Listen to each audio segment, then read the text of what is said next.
So I recently got a friend ask me this very interesting question, and this friend is also a photographer. And this question is actually quite important, and it really got me thinking because it's something that's overlooked by a lot of photographers, especially, of course, a lot of landscape photographers. So the question is there storytelling in landscape photography?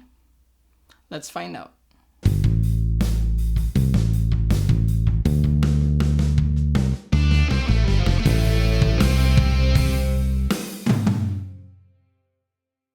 Now, first and foremost, if you are new to this channel, my name is Nicco Valenzuela. I am a landscape photographer, an architectural photographer, and basically a content creator and writer about photography and the tech that surrounds it. So if you're interested in any of that, please do consider to subscribe to this channel, hitting that like and share button, and also that notification bell. Now, that question, is there storytelling in landscape photography? It's pretty much a loaded question because more than merely asking if there is, where is it? How do we achieve storytelling in landscape photography? And of course, the source of that question is really out of the obvious fact that most landscape images don't have any human elements that would be significant enough to tell a story. Because then again, if you have a human subject in an outdoor setting, then you might be shooting portraits or maybe at the very least a travel or street image. And perhaps that's where the question stems from, because if you do not have a human element or a living element to give you a story in your landscape image, then where does it come from? Where do you get the story? How do you get them to go just beyond that picture and just get them thinking of a story or of any interaction between the elements in the frame? And perhaps this is also an important topic because this is also somehow going to be discussing a bit about composition and perspective in landscape photography.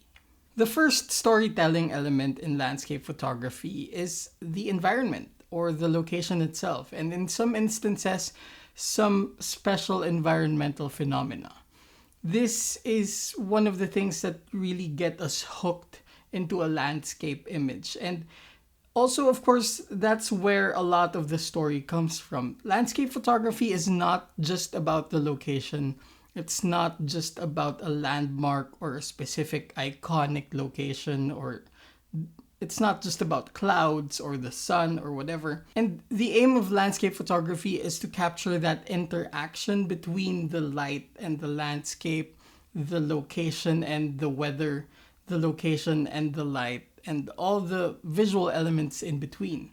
If you're able to make use of all these elements and make them go together aesthetically in a single frame, then that's where the story starts in landscape photography. Next is perspective.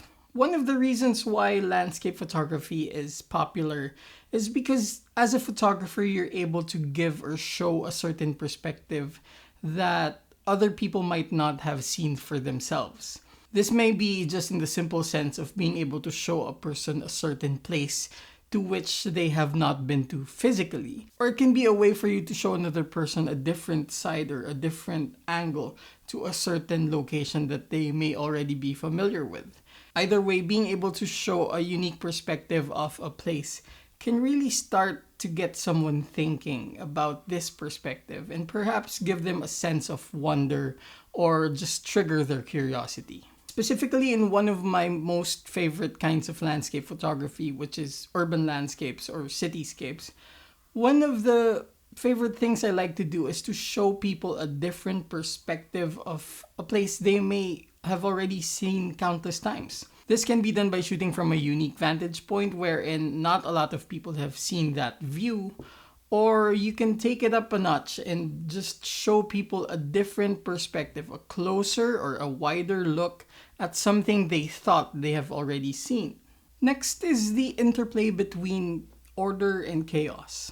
Order and chaos are part of any landscape photograph. It's part of any landscape location, actually. And being able to come up with a good landscape photograph is actually finding that sweet spot between order and chaos itself. Of course, when you're out shooting on location, you don't really find everything in order. And most of the time, everything is in chaos. Everything is random. And you're looking for that sweet spot wherein there's more order than usual as compared to looking from the perspective of a passerby whose aim is not really to find that order or that harmony in the photo they're going to take. Being able to capture that order, that rhythm, kind of gives you the satisfaction in shooting a landscape image. At the same time, being able to capture that chaos and turn it into something visually appealing, it really gets the curiosity going for your viewer.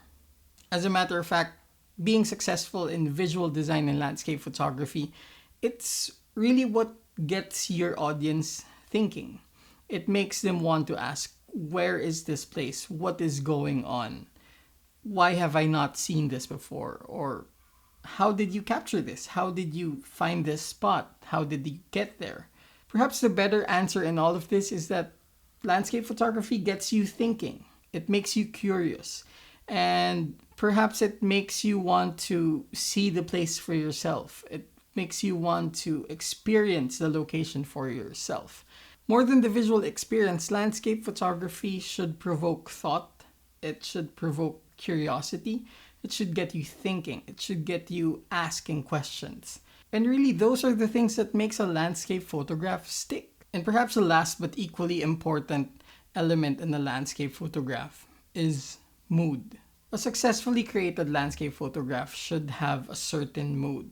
Landscape photographs speak of serenity, of peace, of loneliness, of chaos, of grandeur.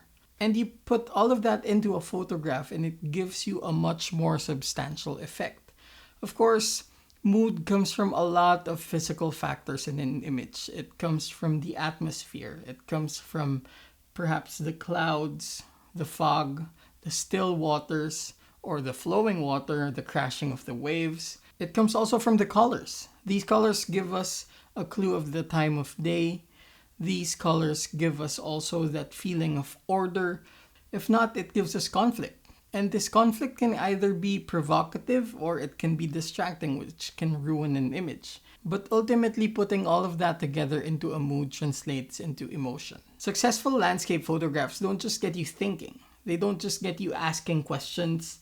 They don't just get you amazed or wondering about things. Perhaps the most successful landscape images are those that get you feeling something. It could be a good or a bad feeling, but nonetheless, that feeling is the story of a landscape photograph. That feeling that gets you thinking, asking questions, that feeling that gets you warm and cozy, nostalgic, or that feeling that gets you excited. That is where the story is in landscape photography. Or perhaps the biggest answer to all of this is that in landscape photography, a lot is left for interpretation. The experience of seeing a landscape image varies from one person to the other. And the questions that one gets from one landscape image varies from one person to the other. The feelings that you get varies from one person to the other. And creating a good landscape image is being successful into triggering those questions, those thoughts, and all of those emotions while the person is trying to interpret that image that they are seeing from you. So is there storytelling in landscape photography? Well, perhaps yes and no. The story doesn't really come from the photographer. It doesn't come from the location. It doesn't come from the light. The story in landscape photography comes from the viewer. I know that sounds way too deep, but really, it comes from the interpretation of the viewer towards the image. Now, as I said, the answer to that question may vary from one person to the other. If you're a landscape photographer, then you can, of course, tell me in the comments where you think the storytelling is in landscape photography. Or if you're someone who views a lot of landscape images, you can tell me where you draw that story or those questions in landscape photography. Of course, if you have any other questions, reactions, or suggestions, leave them down below in the comment section. And thanks for watching.